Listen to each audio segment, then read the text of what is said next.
આમોદ ખાતે વરસાદના વિરામ વચ્ચે આમોદમાં ઢાઢર નદીના પૂરના પાણીએ તારાજી સર્જી હતી। ઢાઢર નદીના જળસ્તરમાં સતત થઈ રહેલ વધારાના કારણે તંત્ર ચિંતિત। આમોદ નગર સહિત પંથકમાં હાલ વરસાદે વિરામ લીધો છે, પરંતુ ઢાઢર નદીમાં આવેલ પૂરને કારણે નદીકાંઠાના ગામડામાં ખેતીને ભારે નુકસાન કર્યું છે। આમોદમાં નદીકાંઠાના ગામોમાં તંત્ર દ્વારા અત્યાર સુધીમાં 384 લોકોનું સ્થળાંતર કરાયું હતું, તેમજ આમોદ તાલુકા વહીવટી તંત્ર દ્વારા જરૂરિયાતમંદ તેમજ મેડિકલ ઇમરજન્સી લાગતા લોકોનું SDRFની ટીમની મદદથી રેસ્ક્યુ કરી સારવાર અપાવી સરાહનીય કામગીરી પણ કરી હતી।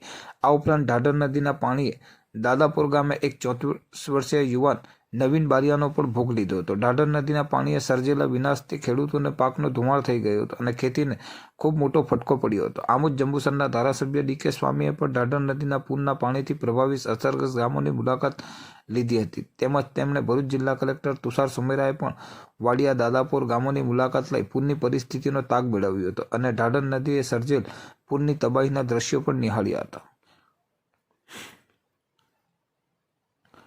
આમોદ પાસેથી પસાર થતી ઢાઢર નદીમાં સતત વધી રહેલા જળસ્તરને કારણે ઢાઢર નદીએ તેની ભયજનક સપાટી વટાવી દીધી છે અને હાલ ઢાઢર નદી 102.30 ફૂટ ઉપર વહી રહી છે અને તેમાંય સતત વધારો થઈ રહ્યો છે। ત્યારે ઢાઢર નદીમાં વધી રહેલ ધસમસતા પાણી આમોદ જંબુસર રોડ ઉપર પણ ફરી વળ્યા છે, જેના કારણે તંત્ર દ્વારા આમોદ જંબુસર ઉપરાંત તો વાહન વ્યવહાર સંપૂર્ણ બંધ કરી દેવામાં આવ્યો છે।